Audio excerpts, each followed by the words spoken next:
यह कहानी है अर्जुन और रवि नाम के दो अच्छे दोस्तों की।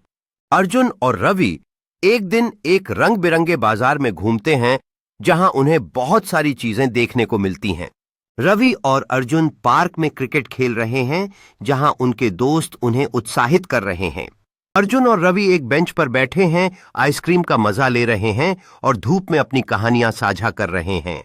अर्जुन और रवि एक शांत झील के किनारे बैठे हैं, पानी पर पत्थर फेंककर आनंद ले रहे हैं। अर्जुन और रवि एक तारों भरे आसमान के नीचे कैंपिंग कर रहे हैं, जहां वे कहानियां साझा कर रहे हैं और मार्शमैलोज को सेक रहे हैं। अर्जुन और रवि एक पहाड़ी की चोटी पर खड़े हैं, खूबसूरत सूर्योदय का नजारा देख रहे हैं। अर्जुन और रवि अपने पड़ोस में फिर से हैं, साइकिल चलाते हुए एक दूसरे की दौड़ लगा रहे हैं।